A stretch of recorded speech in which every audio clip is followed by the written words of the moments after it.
Esta conferencia, por la demanda que existe y por el hambre que hay del conocimiento profético de lo que está pasando, se está llenando muy rápido. Consigan sus boletos. 17 de junio, la guerra espiritual en los últimos tiempos en el World Trade Center. Ahí los esperamos. Y como les decíamos, pues le damos gracias a Dios por el seminario de ayer. Vamos a tener más seguido estos seminarios. Hay una barbaridad de información acerca de las profecías bíblicas, qué es verdad, qué es mentira, cuáles son las cosas falsas que se están publicando. Y pues no debemos de creer todo, ¿verdad? Tenemos que recurrir a la Biblia, que es nuestra fuente principal de información. Así que pues estamos en tiempos peligrosos pero emocionantes, porque mientras más cosas se empeoran en el mundo, en lugar de deprimirnos y en lugar de entristecernos, es lo contrario. Mientras más oscuro se vuelve el mundo, más cerca estamos de la venida del Señor. Así que alegrémonos y gocémonos, porque ya vienen las bodas del Cordero. Gracias a Dios. Bueno, continuamos con la serie La invasión de los ángeles caídos. Una serie que hemos iniciado ya hace algunas conferencias atrás. Pueden conseguirlas ustedes las atrasadas, que es por demás interesantísima, edificante y constructiva para nuestra vida espiritual. Precisamente por el mundo en que nos encontramos, en el que la ciencia, ¿verdad?, no puede entrar a un terreno que no es observable, que no es probado en un laboratorio con tubos de ensayo. La ciencia no puede penetrar en el mundo espiritual, de dónde venimos, quiénes somos, a dónde nos dirigimos. La ciencia es limitada en este aspecto. Pero es precisamente cuando abrimos la Biblia, este libro que Dios nos ha dejado, para que podamos nosotros entender que no estamos solos en este planeta. Hace algunos meses ya se inició en la televisión, en el canal Discovery Channel, una serie que se llama Aliens, que significa en español los extraterrestres. Y en esta serie he visto 4 o 5 programas de esta serie. Todos a los astrólogos, astrofísicos, antropólogos están estudiando las pirámides de Egipto, las de Machu Picchu en Perú, el fenómeno en Yucatán, de la pirámide de Chichén Itzá el 21 de marzo, en el equinoccio de primavera, cuando el sol cae sobre la pirámide de Quetzalcóatl, y la base de la pirámide es la cabeza de una serpiente. Y este fenómeno, a las 3 de la tarde, cuando se inicia la primavera, el 21 de marzo, hay cientos de personas o miles de Francia, de Alemania, vienen todo el mundo a ver este fenómeno. No sé cuántos de ustedes lo han visto, pero cae el sol exactamente a las 3 sobre la pirámide y comienza a formarse una serpiente hasta que se embona con la base de la pirámide, y vemos nosotros de qué forma esto no puede ser coincidencia. O sea, cuando los mayas hicieron esta pirámide y exactamente el 21 de marzo el cuerpo de la serpiente embona con la cabeza, es algo que trasciende lo físico. Aquí se encuentra, ¿verdad?, algo espiritual. Esto no es un fenómeno, no es una coincidencia que exactamente a las 3 de la tarde cada año suceda este fenómeno. Y así podríamos seguir con tantas cosas misteriosas, que la Atlántida, el Triángulo de las Bermudas, etcétera, etcétera. Y esta serie que les comentaba de los aliens o los extraterrestres, todos estos científicos que aparecen en esta serie, la puedes conseguir tú por internet, Discovery Channel, se llama Los Aliens. Todos los antropólogos, sociólogos, hasta psiquiatras han intervenido ahí, ingenieros, arquitectos, todos han coincidido en que todas estas construcciones megalíticas no fueron hechas por seres humanos. Y por eso se llama la serie Aliens o los extraterrestres. Entonces ellos han llegado a una conclusión de que nosotros fuimos visitados por extraterrestres en el pasado, que les comunicaron estos conocimientos a los mayas, a los egipcios en el Perú, y que todas estas construcciones y cosas se hicieron en diferentes partes geográficas, pero al mismo tiempo coinciden en que tienen el mismo tipo de construcción y los mismos jeroglíficos o los mismos impresiones o grabaciones en las piedras y en lo que se dejaron, para que podamos nosotros entender que no fue coincidencia, sino que aquí hubo una mente maestra. en la que se difundió en el planeta Tierra como si alguien hubiera venido realmente y hubiera querido dejar sus huellas para que supiéramos que ellos existen. Y esto es para nuestro propio beneficio. Muy bien. Lo que ellos llaman extraterrestres es correcto, porque cuando abrimos la Biblia confirma, de eso se trata esta serie desde que la comenzamos, a investigar qué nos revela la Biblia del mundo invisible y de las entidades espirituales que poblan el universo que nos rodea. Entonces, sí es verdad que fuimos visitados por extraterrestres. También es verdad que antes de que Adán y Eva fueran colocados en el huerto del Edén, antes de nosotros, este planeta ya estuvo habitado. Pero por favor, entendámoslo. Yo jamás he enseñado que estuvo habitado por humanos, sino por los ángeles caídos de Satanás. Lucifer y sus ángeles ya existían antes de nosotros. Cuando Adán y Eva fueron puestos en el huerto, ya Satanás era un querubín caído.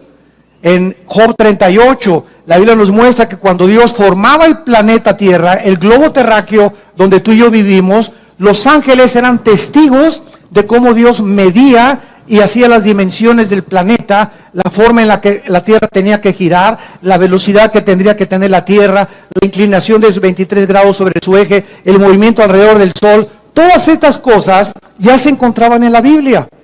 Entonces lo que ellos llaman aliens extraterrestres son los ángeles caídos, que solo la Biblia es el único libro de todos los libros sagrados que existen y de los billones de volúmenes de literatura que inundan las librerías del mundo, es el único libro que nos abre las puertas y nos corre las cortinas del mundo espiritual. Y esto es lo interesante, lo maravilloso, que a nosotros, dice el libro de Efesios capítulo 1, Dios le ha agradado a nosotros, a su familia, revelarnos el conocimiento de su voluntad. Qué increíble, qué privilegio tenemos como hijos e hijas de Dios, de saber que podemos conocer los misterios donde la ciencia no puede entrar y donde el mundo se encuentra ahorita. ¿Y qué pasó con esos misiles? ¿Y será la tercera guerra mundial? ¿Y en qué momento de la historia nos encontramos? Guerras y rumores de guerras. ¿En qué época exactamente Jesús dijo que Él venía? ¿Qué señales hay de la venida de Cristo? ¿Cómo se va a continuar desarrollando geopolíticamente el Medio Oriente y Europa? Todas estas preguntas las contesta la Biblia. Gracias a Dios. ¿Para qué? Para que no estemos en tinieblas, para que no se nos apodere de nosotros el temor, para que no estemos confusos ni estresados. Al contrario, Jesús dijo, he aquí, se los digo todo, para que cuando suceda no tengan miedo. Entonces todo lo que pasa, Jesús lo dijo. Y esto, Jesús lo dijo, aquí está con anticipación.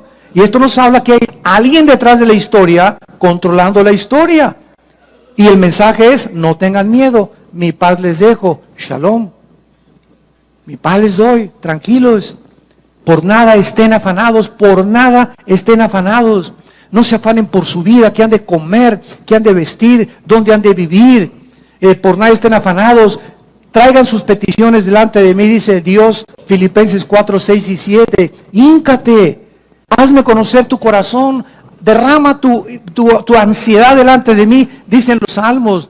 Hazme conocer tus temores, dice el Señor. Cae dentro de mí. No vamos con el pastor. Ay, pastor, ore por mí. Primero, ¿ya usted oró a Dios? Porque en el momento y con la actitud que usted viene, doña Chole, me habla que usted es una incrédula y que cree que yo soy Dios y que mi oración la va a sacar del pozo de la desesperación. Claro que voy a orar por usted, pero usted tiene que poner su confianza no en el pastor, sino en el Dios creador de los cielos y la tierra.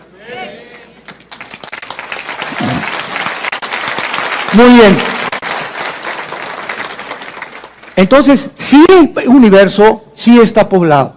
Como me dijo un experto en ufología de los ovnis y ovniología, ya le están llamando hasta una cierta pseudociencia a este fenómeno ovni, es que ustedes los cristianos no creen en los extraterrestres, ni en los ovnis. Dije, jamás. Bueno, yo no sé quién ha predicado eso o a conferencias, pero nosotros jamás hemos negado que haya ovnis y que haya fenómenos o que hay extraterrestres. Nunca, al contrario. Lo que parece que es un objeto volador no identificado, el problema es que ustedes creen que no están identificados. Nosotros no podemos negar que ahí hay un fenómeno en el cielo. Y que, por ejemplo, el astronauta Cooper, que le dio varias vueltas a la Tierra, él cuando bajó a la Tierra, un astronauta con integridad moral, ¿verdad? Y no estaba marihuano ni se metió chochos allá arriba en la nave espacial, bajó y dijo a la NASA que había visto una luz luminosa como un platillo que se acercó a la nave espacial y que desapareció. Y él confirma, ¿verdad?, que era una nave no identificada. O sea, hay cantidad de gente con integridad que ha visto este fenómeno y hay personas, inclusive que los psiquiatras están examinando, que fueron raptados por extraterrestres y que coinciden en sus testimonios de que estas personas confiesan de que fueron objeto de un experimento sexual en el platillo volador. Entonces, todas estas cosas que están pasando tienen una explicación no para el mundo. El mundo cree que son marcianos, jupiterianos o venusianos. Nosotros sabemos que esos extraterrestres que los científicos, los astrólogos del canal Discovery Channel y todos los que están tratando de investigar les llaman extraterrestres, para nosotros son esos ángeles que se rebelaron contra Dios, que están rodeando el planeta Tierra porque se acerca el momento en que van a ser encerrados por toda la eternidad y que vienen porque el tiempo les es contado con más poder y con más fuerza para engañar más y más al ser humano y volver locos a los seres humanos y estresarnos y atormentarnos mentalmente para que se suicide la gente, para que vive estresada. Ahorita la enfermedad más grande del universo es el estrés. La clínica Rochester, la clínica Mayo en Rochester y el Hospital Hopkins en Inglaterra, que son las dos clínicas científicas y médicas más prestigiadas casi del mundo, coincidieron el año pasado que el 70% de las enfermedades del ser humano tienen una sola raíz: el estrés. ¡Qué increíble! Ese estado de tensión en el que vives, ese estado, como decía mi esposa, de te levantas y el enojo y ese odio y ese rencor que no has podido extirpar de tu corazón, ese temor hacia el futuro, esa ansiedad, y si se muere mi esposo y no tengo seguro social, y si me quitan la casa estas cosas, y si se muere mi hijo, y si pasa esto y si pasa aquello. ¿Por qué vive la gente así? Porque no tienen a Jesús en sus vidas. Y si tú te llamas cristiano y vives en esa actitud y tienes estas manifestaciones físicas, mentales y emocionales, ¿qué es de tu vida? ¿No es cierto que le crees a Dios? Como doña Chole, pastor, ya casi se le da un ataque a doña Chole antes de que ore por ella. ¿Cómo podemos llegar? Dice la Biblia en 2 Corintios 4, estamos en apuros, pero no desesperados. Estamos con problemas, pero nunca angustiados. Perseguidos, mas no desamparados. Derribados, pero no destruidos. No importa qué problema enfrentemos en la vida, que nunca ningún problema nos lleve a la angustia. Donde, ¿qué voy a hacer? Como dijo un Teofilito, no vas a hacer nada. ¿Por qué? Porque el que va a hacer es Dios. Si tú sacas eso y lo dejas en sus manos tu problema, tus hijos, tu familia, tu matrimonio, tu trabajo, entrégaselo al Señor, entregándole toda nuestra ansiedad sobre Él, porque Él tiene cuidado de nosotros. ¿Por qué estás en esta angustia? Porque no es cierto que le crees, no es cierto que eres cristiano. Y esas pruebas que vienen a nuestras vidas demuestran el calibre de nuestro nivel espiritual. Ahí la fe tiene que ser probada, 1 Pedro capítulo 1, como se prueba el fuego. Así la fe es probada. Y Dios permite pruebas en nosotros de fuego muchas veces, como dice 2 Pedro, no se extrañen por el fuego extraño que os ha sobrevenido. Al contrario, ahí está demostrándose de qué calibre estás hecho. Ahí se va a demostrar si realmente crees y confías en Dios. Porque ¿qué es la fe? Confiar en Dios ante lo desconocido. Confiar en Dios ante lo que no entendemos. Confiar en Dios en que aunque vea yo una nube negra, hay un rayo de luz que va a atravesar. ¿Y quién va a abrir esa ventana? Mi fe. Mi confianza en Dios va a hacer que desaparezca esa nube y yo pueda atravesar y pueda pasar. Como dice Isaías, aunque pases por las aguas no te ahogarás y por el fuego no te quemarás. Por cuanto a mí has puesto tu confianza, Salmo 91, yo también te libraré. Te pondré tus pies sobre la roca y te demostraré mi salvación. pero sin fe es imposible agradar a Dios. El tema de esta tarde es la diferencia entre los ángeles y los demonios. Este es el tema de esta conferencia y de esta serie, la invasión de los ángeles caídos. En los últimos años, muchos investigadores, como estamos relatando del fenómeno OVNI, han trazado paralelos. Y estoy hablando de personas como Jacques Vallée. Jacques Vallée es un francés y él se considera el más grande investigador del mundo del fenómeno OVNI. Jacques Vallée. Y el que le sigue se llama John Keel, con K, E y L de Lola. John Keel. Entre estos dos investigadores científicos, para poder determinar si los extraterrestres que ellos consideran que están tripulando los objetos voladores no identificados son ángeles o son demonios o son verdaderamente extraterrestres, han trazado un paralelo y han coincidido en que el comportamiento de estos extraterrestres y de estas supuestas abducciones o raptos de gente que ha desaparecido y que dicen que en el tercer o cuarto tipo lo subieron a un platillo volador. Estos investigadores han coincidido en que el comportamiento de estos supuestos extraterrestres o manifestaciones demoníacas de la gente son un paralelo tremendo con las entidades espirituales que la Biblia les llama ángeles y demonios. Veamos, por ejemplo, en Apocalipsis, rápidamente, Apocalipsis capítulo 12, que la Biblia nos revela en el versículo 3 y 4, que cuando Lucifer, el querubín, protector del santuario de Dios, se rebeló, fue la primera criatura en el universo creada en rebelarse contra el Creador, arrastró a una tercera parte de los ángeles que Dios había creado y que fueron creados en un nivel inferior a él. En la Biblia hay rangos de la creación de Dios. Están los serafines que nunca van a bajar a la tierra y que se encuentran rodeando nada más en el tercer cielo el trono de Dios. Después viene otro rango que se llaman los querubines. Los querubines son los que se encargan, representan la santidad y se consideran los guardianes. Síganme con mucho cuidado, los guardianes de la santidad de Dios. Podríamos preguntarnos, porque en Ezequiel capítulo 28 se le nombra a Lucifer el querubín protector. Y yo hace mucho tiempo me preguntaba, Señor, tú creaste los serafines que están a tu alrededor, que están santo, santo, santo, todo el tiempo, ¿verdad? Reflejando la gloria de Dios. Y luego los querubines, ¿de qué te tenían que proteger los querubines?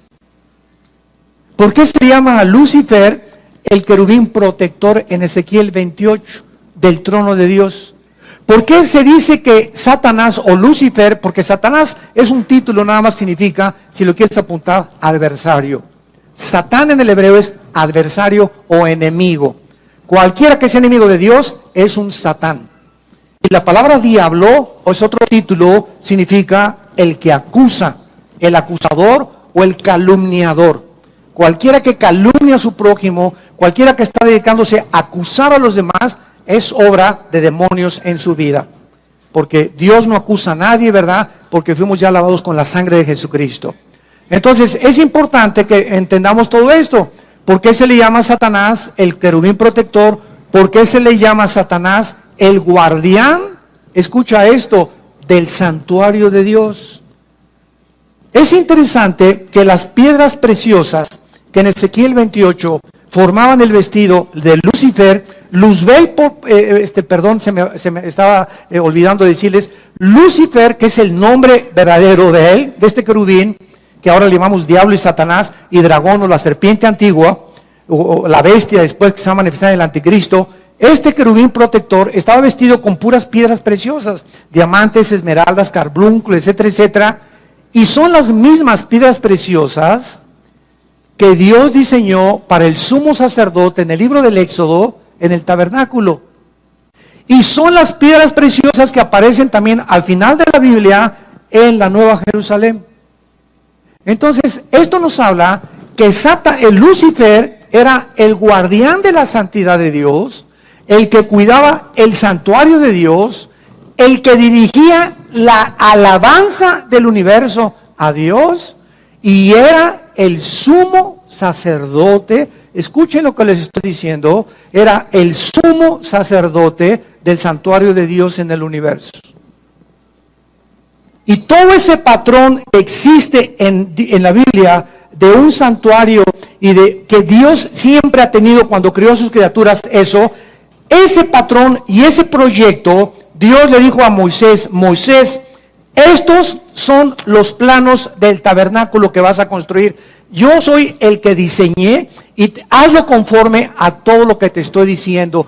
Y lo que Moisés hizo en el tabernáculo, un atrio, un lugar santo, un lugar santísimo, es exactamente el templo que continúa existiendo en el tercer cielo.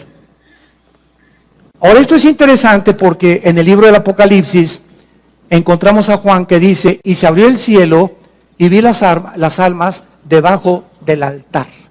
Apocalipsis capítulo 6. Y se abrió el templo de Dios y salieron truenos y relámpagos. Y continuamente en el Apocalipsis, Juan, cuando subió, esto fue en el tiempo después de Cristo, estaba viendo un santuario y un templo en el cielo. O sea, nunca, aún con la rebelión de Lucifer, nunca ha dejado de existir este santuario de Dios, porque desde que Dios creó a las criaturas, las creó para que entendiésemos que no somos dioses, ni los serafines, ni los querubines, ni los ángeles, ni los seres humanos, y que Dios nos ha creado lo que ha creado para que siempre le adoremos y nos postremos delante de Él. La pregunta es la siguiente: si antes Lucifer no había caído en pecado, ni ninguno de los ángeles habían caído en pecado, ¿qué necesidad había entonces de cuidar a Dios y de cuidar la santidad de Dios? ¿No es verdad? Es una pregunta bastante válida. Y la misma pregunta la hacemos cuando Dios crea a Adán y Eva. Cuando Dios crea a Adán y Eva en el capítulo 2 del Génesis, no había pecado, ¿de acuerdo? Amén. Pero Dios le dice a Adán: quiero que cuides el huerto y que lo labres. Yo leía, me acuerdo hace algunos años: ¿cuidado de qué? Ni armadillos había todavía, y destructores, ni veneno tenían las serpientes, ni chinches, ni piojos habían ahí. ¿Cuidarlo? Y es la misma palabra que se usa en el hebreo para cuidarlo durante todo el Antiguo Testamento. Entonces comencé a darme cuenta de la relación que había en que antes de que cayera el pecado en el mundo, antes que nosotros, espiritual, y una vez que Dios creó el mundo físico de las 4 dimensiones en que vivimos, Dios da la misma orden desde el principio del universo con la recreación del ser humano en el huerto del Edén: cuiden lo que les he entregado. Y la respuesta es la siguiente: cuando Dios crea las entidades espirituales en el universo, antes que nosotros, Dios creó a los ángeles con la misma capacidad con la cual Dios creó a Adán. En otras palabras, existía en todas las criaturas que Dios ha creado el potencial de querer algún día rebelarse contra Dios. Porque si Dios ha creado alguna criatura en el universo en el pasado que no tenía la opción de rebelarse nunca contra Él, hubieran sido robots. Un mundo angelical de puros robots. Adórenme, adórenme, adórenme. Pero Dios pone el potencial de que esa adoración fuera libre. Y que podían permanecer en esa oración, o algún día ellos podían irse en contra. Dios se arriesga a que el mal entre al universo. ¿Y qué es el mal? Es el abuso de la libertad que Dios les dio a las criaturas. Apúntalo.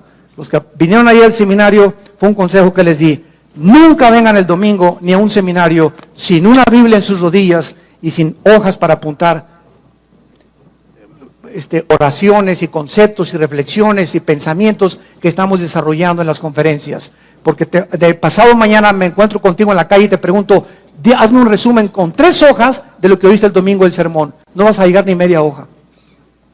¿Por qué? Porque la memoria es así.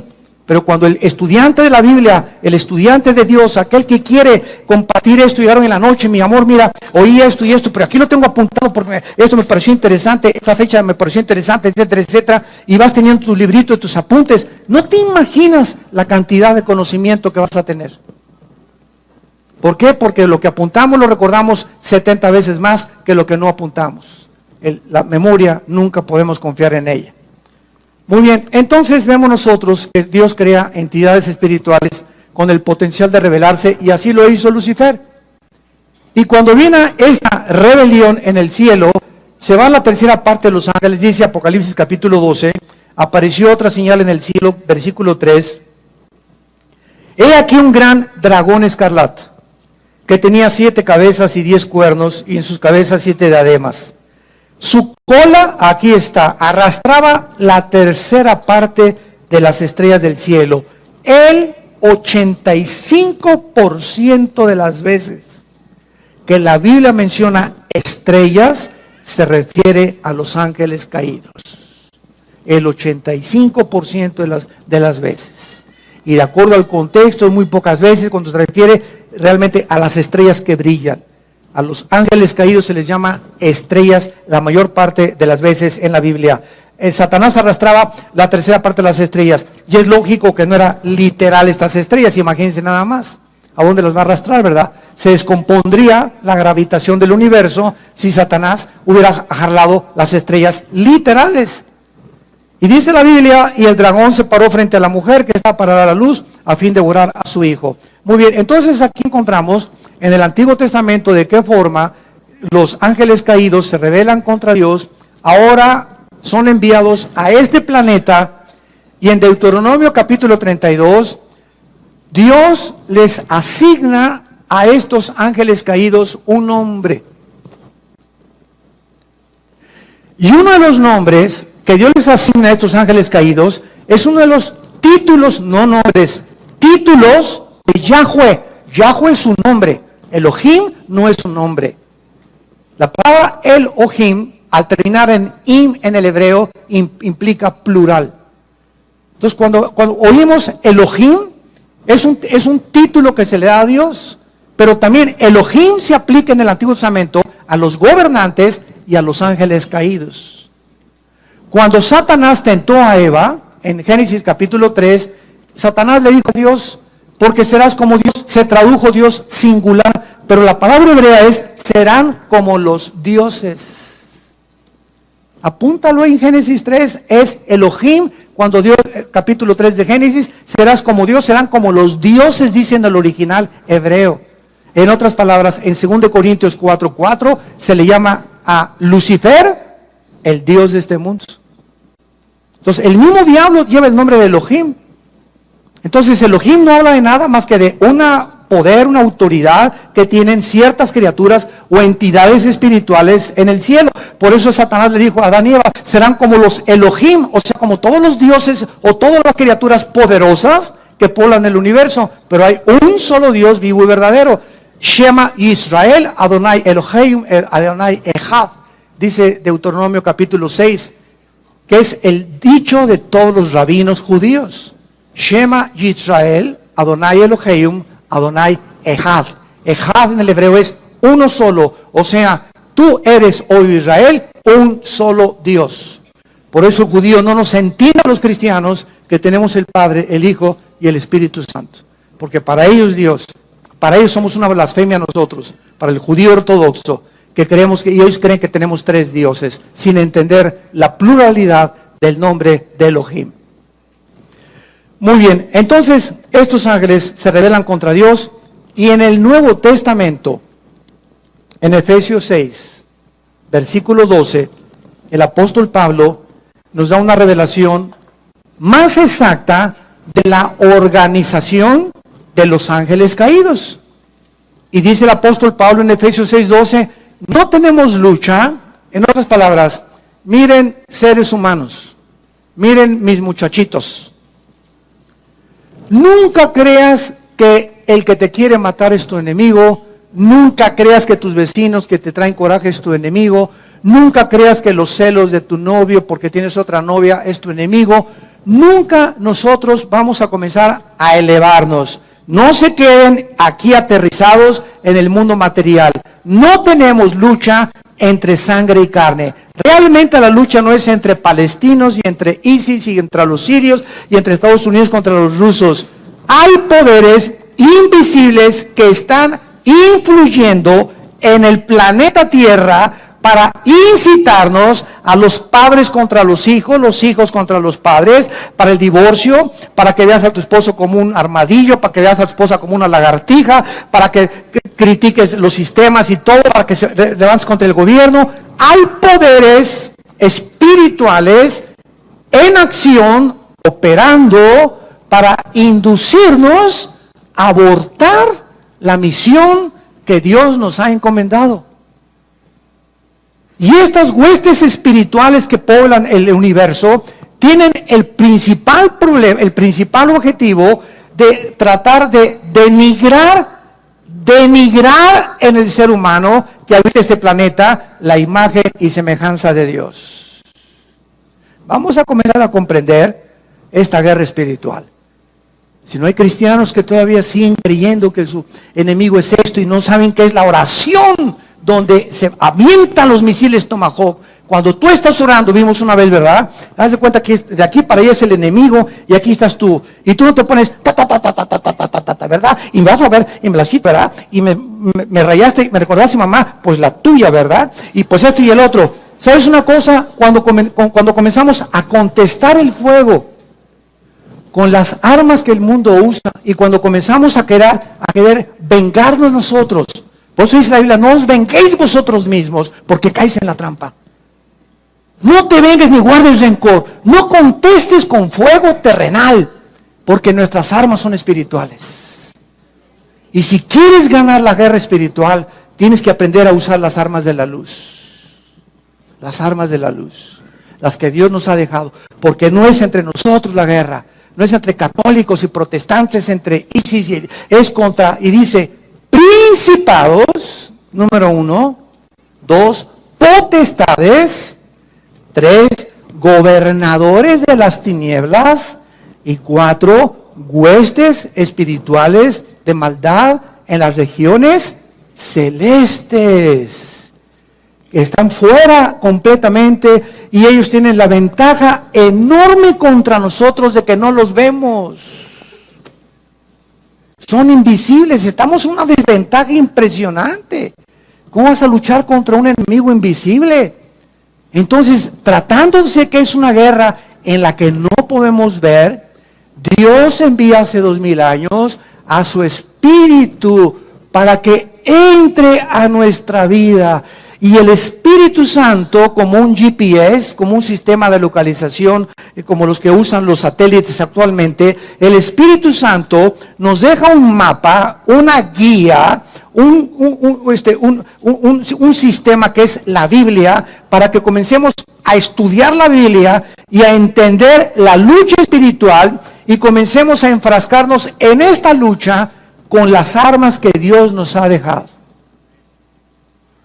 Porque si tú comienzas a tratar de vengarte de tu suegra, de tu suegro, de tu padre, guardarle rencor, porque me violó mi papá, me violó mi tío, o me robó o hace 4 fui traicionado por un hijo mío, fui traicionado por mis socios en mi compañía. Estamos en un mundo donde todos nos van a algún día traicionar, nos vamos a desilusionar, estamos heridos todos emocionalmente, todos hemos sido lastimados, todos hemos sufrido cosas en el mundo. Para eso está la cruz. Es esa cruz la respuesta de Dios a todo lo que hemos pasado. Para que vengamos esa cruz y entendamos que es en esa cruz donde vamos a recibir el poder de seguir viviendo para Dios. Entonces, estos principados que encabezan la lista de la organización y los rangos satánicos, estos principados son los agentes de Satanás. Escuchen esto, Satanás dividió el planeta Tierra en regiones geográficas. Entonces, si ellos quieren lastimarnos, no son como locos, un demonio que se le mete acá y otro demonio se le mete por acá. No, hay una organización, porque el querubín Lucifer, recordemos algo, después de Cristo, escucha esto, Lucifer, después de Cristo, es la criatura más inteligente y sabia del universo. Imagínense con quién estamos peleando. Con este sinvergüenza, que tiene a su disposición una tercera parte de los ángeles. Entonces, si queremos realmente entender y saber cómo podemos ganarles, porque estamos en desventaja, tenemos que tener al Espíritu Santo. Y tenemos que ser únicamente, nada más, obedientes. Obedientes a todo lo que la Biblia nos dice. Para que con esta obediencia, ellos no pueden, no tienen el derecho de acercarse a mi vida, ni a mi matrimonio, ni a nuestra casa. ¿Por qué? Porque en la obediencia, dice en 1 Pedro, somos guardados por el poder de Dios mediante la fe. Pero el día que me quito el escudo de la fe, y llego a la desesperación, y llego a la angustia, y que ya no puedo, etcétera, etcétera, y me dura 2 o 3 días ese estado de depresión, se vienen como abejas africanas. Se nos vienen encima y comienzan a la bim, bomba, y te aplastan más, y te sumen más. Ese mi Panchito, eso usted no sirve para nada. A ti se dicen el Gutierritos.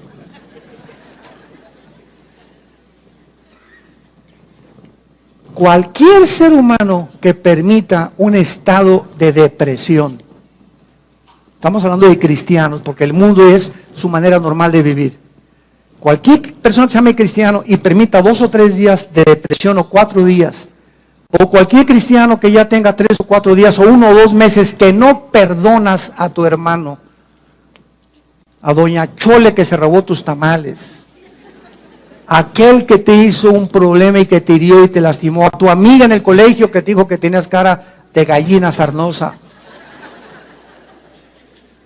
No podemos los cristianos darnos el lujo de guardar rencor contra nadie. Todos los pastores, ayer le decía a un pastor, ¿verdad?, que nos visitó, me platicaba que acaba, pues que tenían una división en un estado aquí de México, y le dije, mira, todos los pastores, todos, no hay ninguna excepción, tenemos forzosamente algún día que ser traicionados, calumniados y perseguidos. ¿Y sabes por qué? Porque a través de eso nos acercamos más al corazón de Jesús. Para identificarnos más con el despreciado y desechado entre los hombres, varón de dolores, experimentado en quebranto. Entonces todo eso forma parte del ministerio. Dije, no se desanimen, forma parte del ministerio.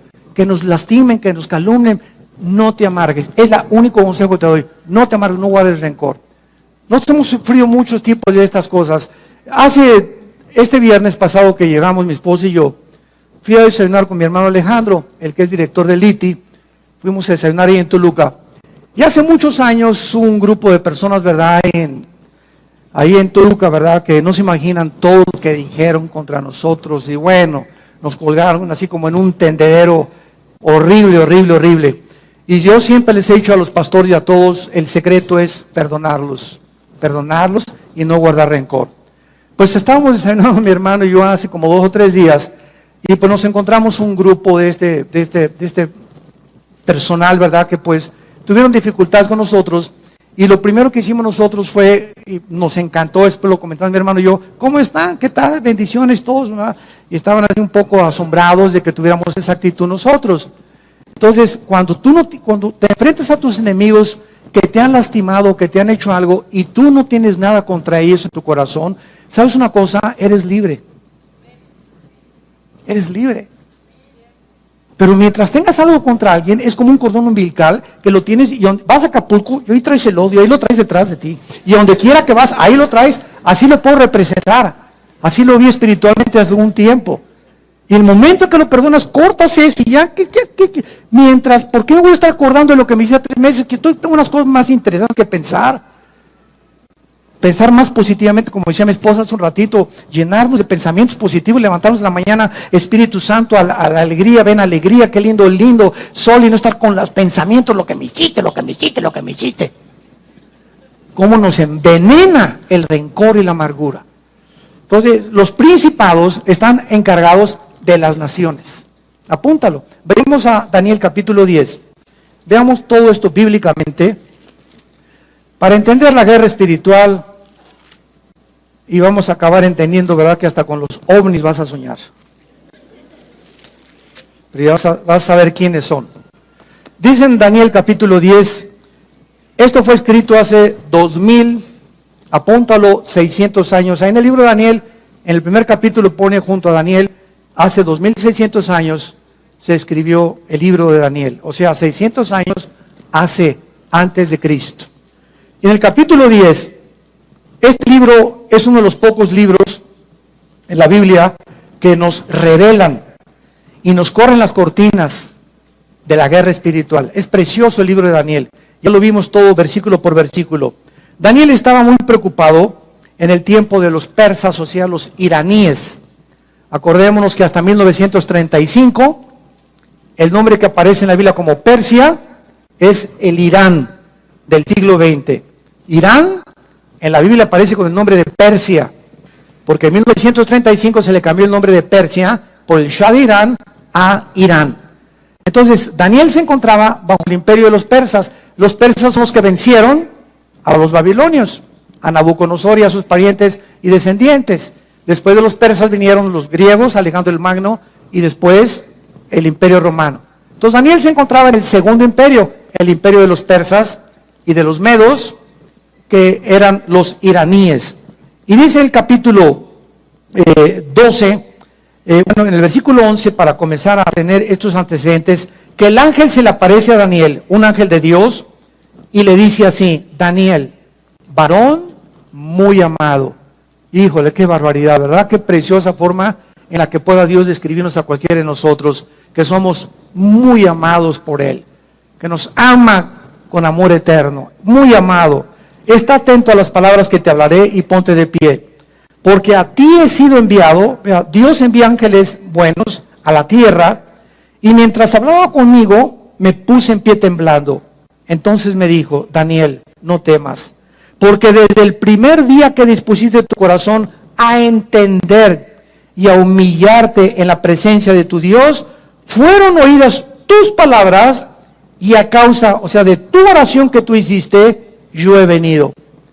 Mas el príncipe del reino de Persia, esta palabra S de Samuel, A de Armando, R de Raúl, Zar en el hebreo, que se tradujo príncipe, se está refiriendo al principado satánico que en aquel tiempo de Daniel estaba controlando el imperio de los persas. No era el rey de Persia, no era Nabucodonosor los que gobernaban, sino los principados satánicos que operaban desde el cielo, influyendo en los imperios que persiguieron a Israel y a todos aquellos que seguían al verdadero Dios.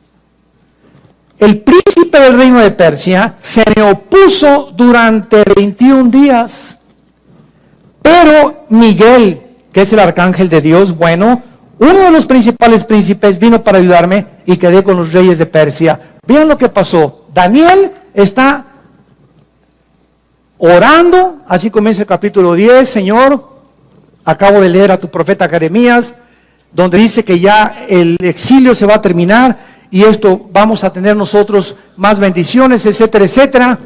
Y entonces Dios, vean esto, Dios manda un ángel al planeta Tierra. Y ahí viene el ángel de Dios. Y de repente un principado satánico, porque ellos operan de la atmósfera hacia abajo. Dicen en Efesios capítulo 2 que Satanás se llama el príncipe de la potestad del aire. La palabra aire es aer, atmósfera. O sea, ellos operan de la atmósfera abajo. No tienen que haber nada en la luna ni en Marte. Su área de operación es el aire. Entonces, ahí viene el ángel.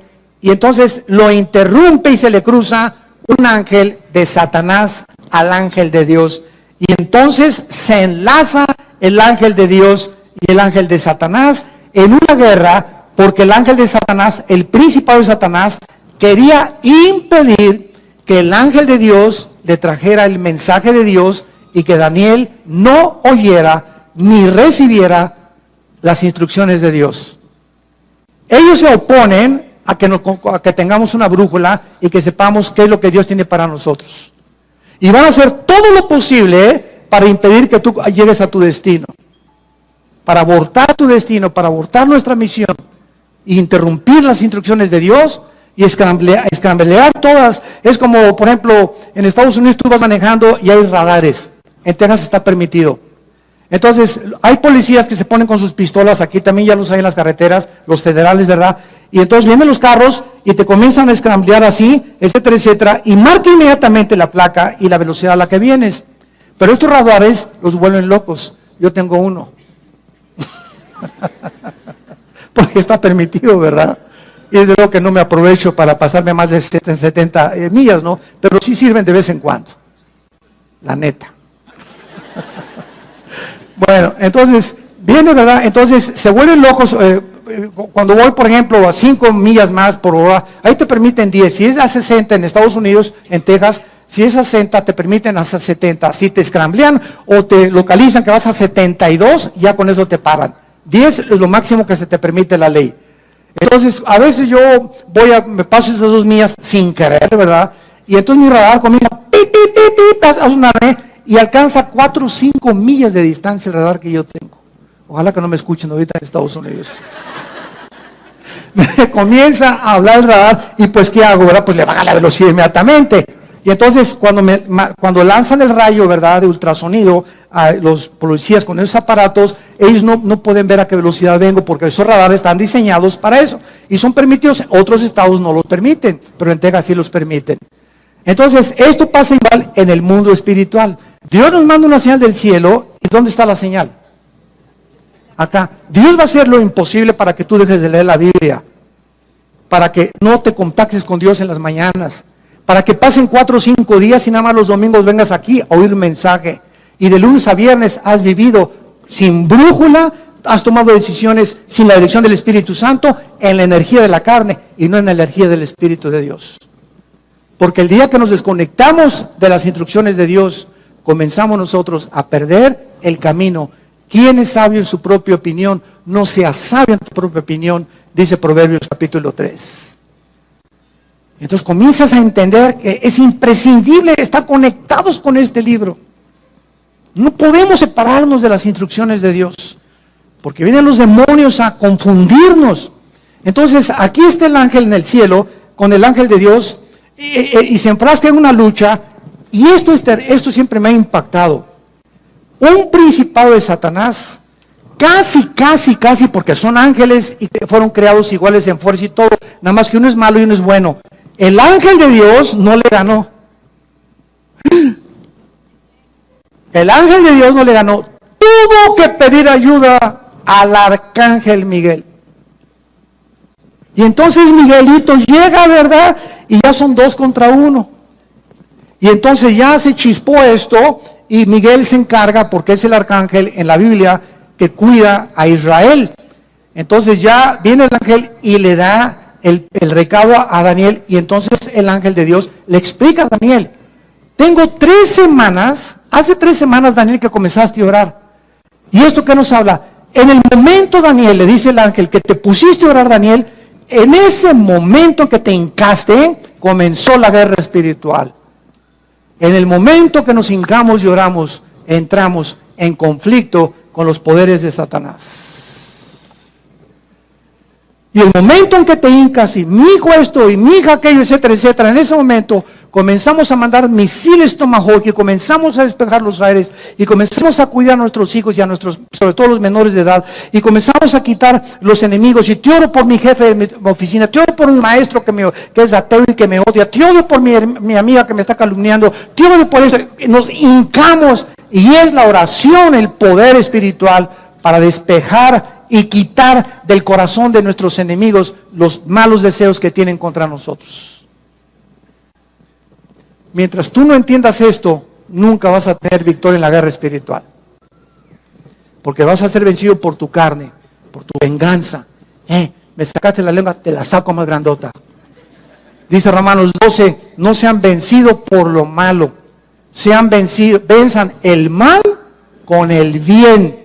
Escucha esto, porque cuando tu enemigo no le pagas ojo por ojo, diente por diente, como era en el Antiguo Testamento, ascuas de fuego amontonas sobre su cabeza.